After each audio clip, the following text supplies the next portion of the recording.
السلام علیکم۔ اللہ تعالی ہم سب کو اپنے حفظ و امان میں رکھے۔ سورۃ بقرہ کا ہم نے وہ رکوع شروع کیا ہوا ہے جس میں اللہ تعالیٰ نے حضرت آدم علیہ السلام کو فرشتوں اور جنات پر برتری دی، اور صرف یہ زبانیں ہی نہیں اللہ نے فرمایا بلکہ عملاً بھی کر کے دکھایا، جو ہم نے پچھلے سبق میں پڑھا، اور یہ فوقیت کس چیز پر دی گئی یہ بھی اللہ تعالیٰ نے بتایا۔ تو اسی قصے کا جو اگلا جز ہے وہ ہم آج کے سبق میں پڑھیں گے۔ آج کے سبق کو شروع کرتے ہیں۔ بسم اللہ الرحمن الرحیم۔ آیت نمبر 35 کو دیکھیں۔ شروع اللہ کے نام سے جو بڑا مہربان اور نہایت رحم والا ہے۔ وَقُلْنَا یا آدم، اور جب ہم نے کہا آدم علیہ السلام سے، اے آدم علیہ السلام، اسکن، آپ رہیں، انت، آپ، وزوجک، اور آپ کی بیوی، الجنت، جنت میں، وَكُلَا، اور کھائیں، منہا، اس سے، کہ آپ دونوں اس سے کھائیں، راغداً، جو چاہیں، حیث شئتما، اور جہاں سے چاہیں، ولا تقربا، اور مت قریب جائیے گا، حاذہ الشجرۃ، اس درخت کے، فتکونا من الظالمین، پس آپ دونوں ہو جائیں گے پھر ظالموں میں سے۔ کیونکہ جو نا کا صیغہ آ رہا ہے نا، فتکونا میں نا جو آ رہا ہے یہ جمع کے لیے ہے، یعنی آپ بھی اور آپ کی زوجہ بھی۔ فَأَزَلَّهُمَا، پھر پھسلا دیا ان دونوں کو، شیطان نے، انہا، اس سے، فَأَخْرَجَهُمَا، پھر ان کو نکالا اس جگہ سے، مِمَّا كَانَ فِيهِ، جہاں پہ وہ رہ رہے تھے، وَقُلْنَا اهْبِطُوا، اور ہم نے کہا کہ تم سب اتر جاؤ، بعضکم، تم میں سے بعض، لبعض، بعض کے عدوًا، دشمن ہوں گے، وَلَکُمْ، اور تمہارے لیے، فی الارض، زمین میں، مستقر، ٹھکانہ ہوگا، ومتاع، اور فائدہ ہوگا، الی حین، ایک مقررہ مدت تک۔ جب آدم علیہ السلام کی فضیلت اور خلافت ارضی کے لیے صلاحیت فرشتوں پر واضح کر دی گئی، انہوں نے تسلیم بھی کر لیا، اور ابلیس اپنے تکبر اور معارضہ کی وجہ سے کافر ہو کر نکال دیا گیا، تو آدم علیہ السلام اور ان کی زوجہ حوا کو یہ حکم ملا کہ تم دونوں جنت میں رہو اور اس کی نعمتوں سے فائدہ اٹھاؤ، مگر ایک معین درخت کے لیے یہ ہدایت کی کہ اس کے پاس نہ جانا، یعنی اس کے کھانے سے مکمل پرہیز کرنا۔ شیطان، جو آدم علیہ السلام کی وجہ سے مردود ہوا، وہ غصہ کھائے ہوئے تھا، اس نے کسی طرح موقع پا کر اور مصلحتیں بتا کر ان دونوں کو اس درخت کے کھانے پر آمادہ کر دیا۔ ان کی لغزش کی وجہ سے ان کو بھی یہ حکم ملا کہ اب تم زمین پر جا کر رہو، اور یہ بھی بتاؤ کہ زمین کی رہائش جنت کی طرح بے فکری کی نہ ہوگی، بلکہ وہاں آپس میں اختلافات اور دشمنیاں بھی ہوں گی، جس سے زندگی کا لطف پورا نہ رہے گا۔ آپ لوگوں کو انشاءاللہ امید کرتی ہوں میں کہ پچھلے سبق کا خلاصہ ذہن میں ہوگا، تو آپ کو ان آیتوں کی فوراً سے سمجھ آ گئی ہوگی کہ جب اللہ تعالیٰ نے شیطان کو جنت سے نکال دیا تو حضرت آدم علیہ السلام کو حکم دیا کہ آپ جنت میں رہیں۔ تو حضرت آدم علیہ السلام کو جنت میں رہنے کا حکم دیا، اور ساتھ یہ فرمایا کہ آپ یہاں پہ جو چاہیں کر سکتے ہیں، لیکن سوائے اس درخت کے کہ اس کے بارے میں معاملت کر دی گئی کہ اس درخت کے آپ نے پاس نہیں جانا۔ تو اچھا، وہ درخت کیا تھا؟ کس درخت، خاص درخت کی طرف اشارہ کر کے فرمایا کہ اس کے قریب نہ جاؤ؟ اصل مقصد تو یہ تھا کہ اس کا پھل نہ کھاؤ، مگر تاکید کے طور پر عنوان یہ اختیار کیا کہ اس کے پاس بھی نہ جاؤ، اور مراد یہی ہے کہ کھانے کے لیے اس کے پاس نہ جاؤ۔ یہ درخت کون سا تھا قرآن کریم نے متعین نہیں کیا، تو بعض نے اس کو گندم کا، کسی نے انگور کا، کسی نے انجیر کا کہا، مگر جب جس کو قرآن و حدیث نے مبہم چھوڑا اس کو متعین کرنے کی پھر ضرورت ہی کیا ہے۔ اچھا، اللہ تعالیٰ جو فرما رہے ہیں وَقُلْنَا يَا آدَمُ اسْكُنْ، کہ اے آدم علیہ السلام آپ رہیں اور آپ کی بیوی جنت میں، تو یہ واقعہ حضرت آدم کی تخلیق اور ملائکہ کے سجدہ کے بعد کا ہے۔ بعض حضرات نے اس سے یہ نتیجہ نکالا کہ یہ تخلیق اور سجدہ کا واقعہ جنت سے باہر کہیں ہوا، اس کے بعد جنت میں داخل کیا گیا، لیکن ان الفاظ میں یہ مفہوم یقینی نہیں، بلکہ یہ بھی ہو سکتا ہے کہ تخلیق بھی جنت میں ہوئی اور سجدے کا واقعہ بھی جنت میں پیش آیا، مگر اس وقت تک ان کو کوئی فیصلہ اس کے متعلق نہیں سنایا گیا تھا، اس لیے آپ کا مسکن و مستقر، ٹھہرنے کی جگہ کہاں ہوگی، اس واقعے کے بعد فیصلہ سنایا گیا۔ اللہ تعالیٰ نے جو فرمایا وَكُلَا مِنْهَا رَغَدًا حَيْثُ شِئْتُمَا، کہ آپ یہاں سے کھائیں جو چاہیں اور جہاں سے چاہیں۔ راغدہ کے معنی عربی لغت میں اس نعمت و رزق کے ہیں جس کے حاصل کرنے میں کوئی محنت و مشقت بھی نہ ہو، اور وہ اتنی کثیر و وسیع ہو کہ اس کے کم یا ختم ہونے کا خطرہ بھی نہ ہو۔ معنی یہ ہوئے کہ آدم و حوا علیہ السلام کو فرمایا کہ جنت کے پھل یا فراغت استعمال کرتے رہو، نہ ان کے حاصل کرنے میں تمہیں کسی محنت کی ضرورت ہوگی، اور نہ یہ فکر کہ یہ غذا ختم ہو جائے گی۔ اللہ تعالیٰ نے پھر آگے فرمایا اگر اس درخت کے اگر تم قریب گئے، فَتَكُونَ مِنَ الظَّالِمِينَ، تو پھر آپ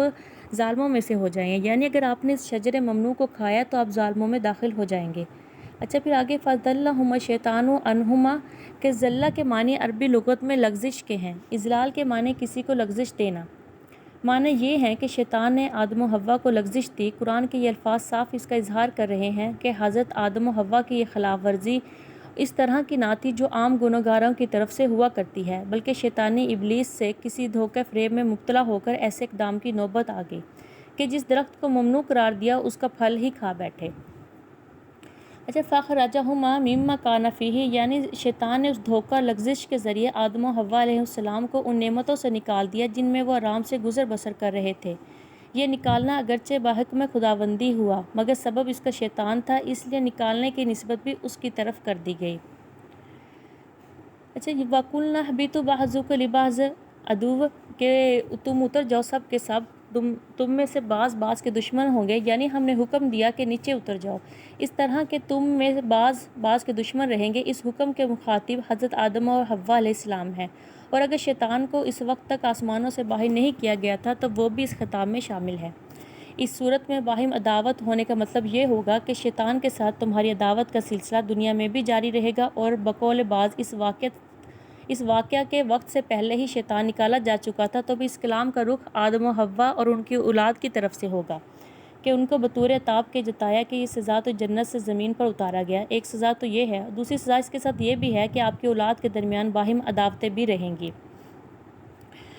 وَلَكُمْ فِي الْأَرْضِ مُسْتَقَرٌّ، کہ تمہارے لیے ٹھکانہ ہے زمین میں ایک مقررہ مدت تک، اور اس میں ٹھہرو بھی اور فائدہ بھی اٹھاؤ۔ تو یہاں بھی یہ بتا دیا کہ زمین پر جا کر بھی تم کو ہمیشگی نہیں ملے گی، کچھ مدت کے بعد اس گھر کو بھی چھوڑنا پڑے گا۔ وَكُلَا مِنْهَا رَغَدًا، یعنی کھاؤ تم دونوں جنت سے بافراغت۔ اس میں بطور مذکور سابق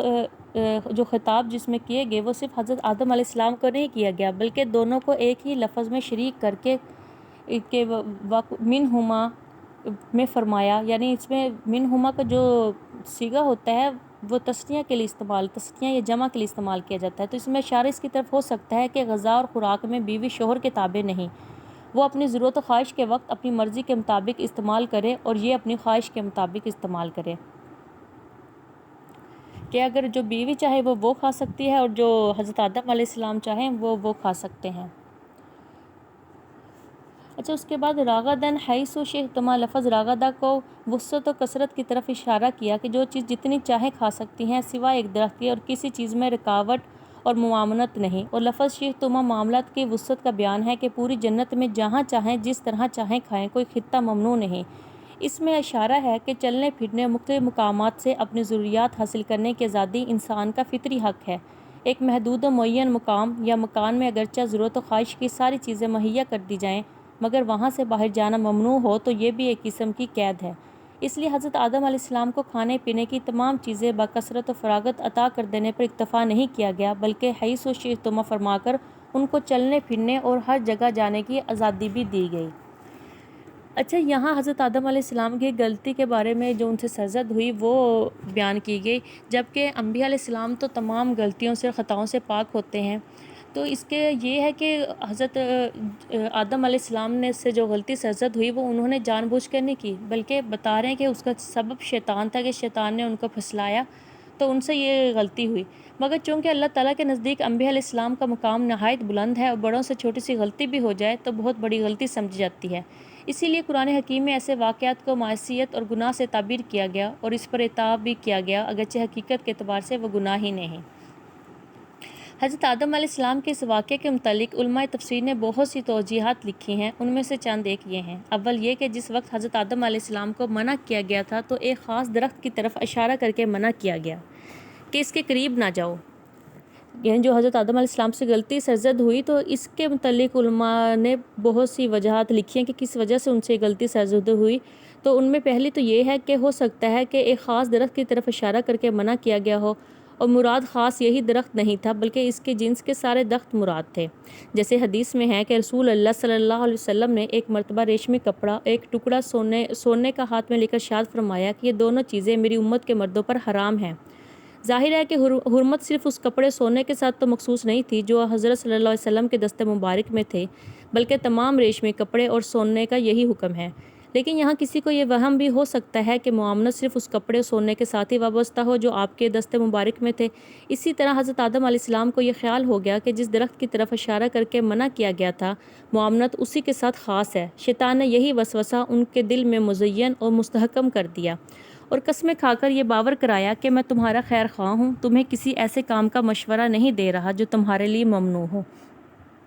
اور دوسرے نمبر پہ یہ بھی وجہ ہو سکتی ہے، ممکن ہے کہ شیطان نے یہ وسوسہ دل میں ڈالا ہو کہ اس درخت کی معاملت صرف آپ کی ابتدائی پیدائش کے وقت کے ساتھ مخصوص تھی۔ جیسے چھوٹے بچوں کو اول عمر میں زیادہ قوت والی غذا نہیں دی جاتی،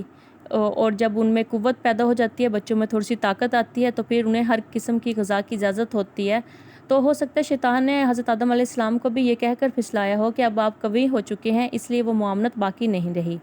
اور تیسری وجہ علماء کرام نے یہ بھی بیان کی، ممکن ہے کہ حضرت آدم علیہ السلام کو جس وقت شیطان نے اس درخت کے کھانے کے منافع بتائے، اس کے کھانے سے ہمیشہ ہمیشہ کے لیے جنت کی نعمتوں میں رہنے کا اطمینان ہو جائے گا۔ شیطان نے حضرت آدم علیہ السلام کو یہ لالچ دیا، اس وقت ان کو وہ معاملت یاد نہ رہی ہو جو ابتدا کے وقت اس درخت کے متعلق کی گئی تھی۔ اچھا، بہرحال اس طرح کے متعدد احتمالات ہو سکتے ہیں جن کا حاصل یہ ہے کہ جان بوجھ کر نافرمانی کا صدور حضرت آدم علیہ السلام سے نہیں ہوا بلکہ بھول ہو گئی، اور جو در حقیقت گناہ نہیں مگر آدم علیہ السلام کی شان نبوت اور قرب خداوندی کے مقام عالی کے اعتبار سے یہ لغزش بھی بڑی سمجھی گئی، اس لیے قرآن میں اس کو معصیت کے لفظ سے اعتبار کیا گیا۔ اچھا، جب شیطان کو جنت سے مردود کر کے نکال دیا تو پھر وہ آدم علیہ السلام کو بہکانے کے لیے وہاں کس طرح پہنچا؟ کیونکہ شیطان کے بہکانے و وسوسہ ڈالنے کے لیے ضروری نہیں کہ جنت میں داخل ہو کر ہی وسوسہ ڈالے۔ جنات و شیاطین کو حق تعالیٰ نے ایک قدرت دی کہ وہ دور سے بھی وسوسہ دل میں ڈال سکتے ہیں، اور اگر داخل ہو کر بالمشافہ گفتگو ہی کو تسلیم کیا جائے تو اس کے بھی مختلف احتمالات ہو سکتے ہیں جس کی تحقیق میں پڑھنا بے فائدہ اور لا یعنی بحث ہے۔ اسی طرح یہ سوال کہ آدم و حوا علیہ السلام کو اللہ تعالیٰ نے پہلے ہی متنبع کر دیا، ان الشیطان لکم عدو، کہ شیطان تمہارا دشمن ہے، ایسا نہ ہو کہ کوئی ایسا کام کرا دے جس کی وجہ سے تمہیں جنت سے نکلنا پڑے، پھر حضرت آدم علیہ السلام اس کے دھوکہ میں کس طرح آگے؟ اس کا جواب بھی یہی ہے کہ اللہ تعالیٰ نے جنات و شیاطین کو مختلف شکلوں میں ظاہر ہونے کی قدرت عطا فرمائی ہے۔ ممکن ہے کہ وہ کسی ایسی صورت میں سامنے آیا ہو جس کی وجہ سے حضرت آدم علیہ السلام نہ پہچان سکے ہوں کہ یہ شیطان ہے۔ تو آج کا ہمارا سبق ختم ہوا۔ اللہ تعالیٰ ہم سب کا حامی و ناصر، دعا میں یاد رکھیے گا۔ اللہ حافظ۔